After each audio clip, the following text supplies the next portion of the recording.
Ended up at Black Mountain College. How did that come to pass? Because I was such an obnoxious teenager that my parents couldn't stand it another minute. I couldn't stand them, they couldn't stand me. And 16, I think I was, 16 and a half, and they said, this summer you're going to go away. Anywhere, except not in this house anymore. And so my father, who had been long involved with Black Mountain, said, all right, you go to Black Mountain for the summer. He knew Albers, of course, he knew everybody there. And I kicked and screamed and said, under no circumstances would I go, because I had seen all these pictures of these girls with shovels and rakes and hammers and so on. And I said, I am not going to go to a forced labor camp. You can't send me anywhere, but won't go there. However, I had no choice. They packed my bags, they put me on a train, and many hours later, after a horrible sooty drive, that train, I arrived at Black Mountain. And it's true, the very first thing I saw when I arrived at the gate were people with shovels and rakes and working on the road. I said, I knew it, I'm the rehabilitation center, yeah, exactly that. Well, penal colonies were came to mind. But as I was telling yesterday, I was there only 24 hours before I said, you'll never get me to leave again. Oh. So I was run over very fast. Oh, It had I was 16 and a half and about. Yeah. And then I stayed solidly for the next 4 years. Never did leave again. Didn't go home for summer vacations. I think I went home for Christmas for a couple of days, but I stayed throughout. It was my Mecca. Do you remember who your English teacher was? Oh yes, Eric Bentley. Oh, okay. Could you talk a little bit about his teaching methods and what those classes were like? Well, they were thrilling. They were very exciting. And he overloaded us so with both work and expectation and information that it was like, standing in front of a glacier that was coming down at you, and you could hardly breathe. But in a way, I had enough background in me that, tremendous demands and discipline was something I was not unused to.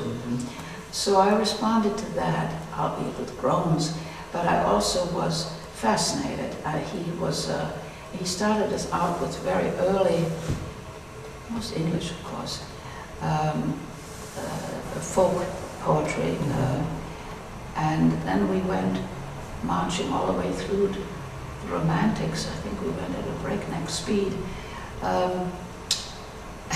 The only criticism I can make, we read a tremendous amount and it was fascinating, and he gave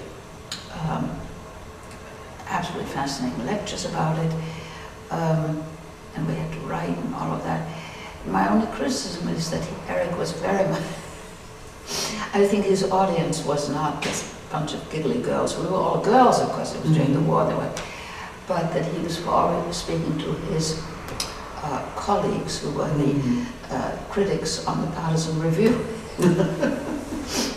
That's where he was. And we used to, what's he talking about now? Who's he talking to? He was backfiring questions to the Partisan Review, which had nothing to do with us or anything else. So, but that was his true calling, I think, was as a critic, and he had all the wherewithal for that. But it was fascinating. It was. There's no question about it. I don't regret a minute of it, although Eric, of course, then became part of the spearhead of the opposition, and we all parted company in a rather painful way. That period was painful, I think, for an awful lot of people. Oh, gosh, yes. Could you talk a little bit about how you felt about all that? You were so young. Yeah, but boy, did it make you grow up fast. It was agonizing, but in a way, like many agonizing things, like having a terrible operation or something, you do learn, you do learn something. One thing I learned was to dislike politics, enough for a lifetime. never went near again.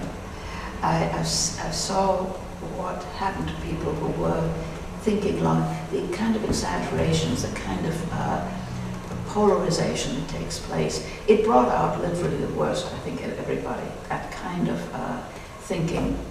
And I said after that, never, never again.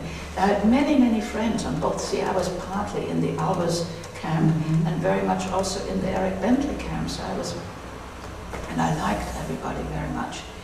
But the kind of animosity that came about, polarization and points of view that no longer really communicated, but just went like that, was not good.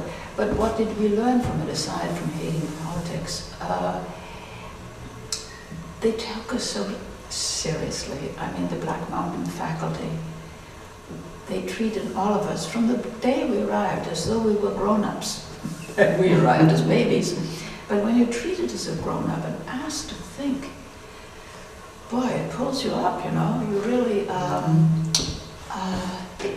you feel the responsibility for not just flibberting around. And during that terrible conflict time, I remember being aware of the fact that my brain was not just there to be, but it was there to be used, that I had to try and think. We were all responsible about the split was coming, which way we were going to go, were we going to hit this way or that way. We were in a decision-making capacity, and we thought the school was coming to an end. I think it pretty well almost did, financially, and this half the faculty and students and everything going. So it was a very horrifying experience, like a war, really. And you have to become very, very alert and feel tremendous responsibility for your own decision. That's about what I learned, I guess. I never understood the issues. It was too complicated. That's the other thing I decided then. Never align yourself with any issues, because they're always more complicated than what is being served up on the top. It's like, I think it's sort of like the human body. You can't try and figure out what's going on by saying, oh yes, over here we have a spot. It's always more complicated than that. So my answer has been simply never to align myself with any causes, steer clear of all politics, stay in that wonderful realm of saying, I am too at this, I am too at that, I like this, I like that. But that's just me. It doesn't mean that the thing is right or anything else, you know. We also had performances of the Mozart operas on Saturday nights in the dining hall, which, again, with Hans Gerg's wonderful sound system and all of that. And the stage, this was your big, of course, arranger. The stage was an easel with a piece of paper on it with triangles and dots indicating what characters were on stage and singing. I mean, you could identify by color and whether it was a triangle or a square or something, whether this was Donna Anna or whether Donna Elvira. They were, you know, we had a code for them, so you could follow who was on stage singing. But it was minimal, to say at least. These little figures only showed you who was there. They were not giving you action. So you filled all that in your head. It's the best opera I have ever seen. I mean, nothing on stage ever came anywhere close to it, because you weren't distracted by these heaving bosoms and these dreadful things. You know, you knew who was there and you listened to that gorgeous sound. And I got my intense love of Mozart operas from that time. Never left me. So that's what I remember most about the music, was the choruses with Yalo and the dance music and the wonderful Hans Gerg, operas and things. When you think back about the physical beauty of the place, do you think that had any effect on your education there? Oh, you went out there yesterday, yes, right? Yes, okay. Yes. It's a little different now. Yes, well now it's almost pretty. But I frankly never thought it was beautiful. And I've wondered all these years about, I keep thinking, was I at the same place or what? To my eyes, from the very beginning, it was a forlorn, destitute little place with this muddy lake and scruffy fields and these dismal buildings. I didn't think the landscape was great shakes. I don't even now. I mean, it's nice to have those hills, but people, this was not either the English countryside or Bavaria or Austria or Italy. It wasn't anything that I would call beautiful. But I think it won my heart, I think, because it looked so forlorn. I mean, coming in and seeing those students working on that road and then those buildings that were literally so forlorn, they're just as bad now. I mean, nobody's ever thought of painting a shutter or anything like that. They just look like something very close to extinction. And I think that's what won my heart, because I thought, my God, they are in trouble. They need us. And I felt that way, I think, all the time. It was a place that in no way had any bombast. You know, there were no columns, no white columns, no swing front doors. There was no art. Everything was just barely hanging in there. And that made you feel that it could be yours. You could embrace it. You could help take care of it. As I think about it now, I think that's what endeared it to me. Because heaven knows I'd seen enough, beautifully fixed up places. This was not one of them. I still don't know what other people meant when they said it was beautiful. What in the world did they find beautiful? Well, when you arrived and saw the shovels, you were pretty horrified. How did you fit into the work program? Yes, I was dead set against it. It's very true. But, yes and no. First of all, Molly ran it, and she was a magician.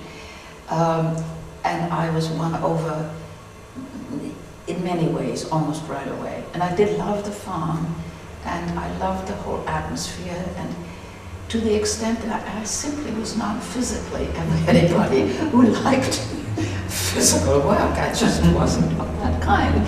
Give me a hoe, and 2 minutes later, I'm lying down flat.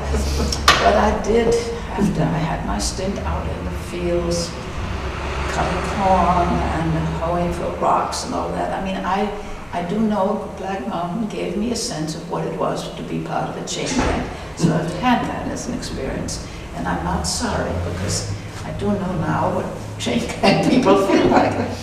But, and I did, it was fun going out. And Molly was very kind to me. I mean, she would take me along on farm jobs where I didn't actually have to do such hard labor. And haying was great fun. That was lovely. And I never had to kill any creature, which was also very kind of them. Though Ted Dreyer offered. But I ended up doing, as I say, I think the work program was essential and very good, and I couldn't have done without it.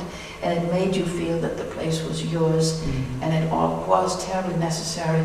It was, like a mother hearing a baby cry. You can't even talk about whether it's convenient or not. You need it. It's got to be done. I ended up with the jobs, the soft, cushy jobs, because I was so young. I ended up being a milkmaid, which I loved, to clear, doing the milk cooling every night and all of it, which also meant that I always siphoned off a little bit of extra milk for me and my friends. And I copied music for the music department, which, because they had no copy machines, I'd write out all these scores fanatically, sitting in that dark little music shack. Yeah, that was the music. That was So the you work. worked. I worked, yeah. Oh, and painted. Loved that. With Albers painted signs. Oh. The Black Mountain signs. Learn to love Bodoni. Those are the kind of jobs I loved.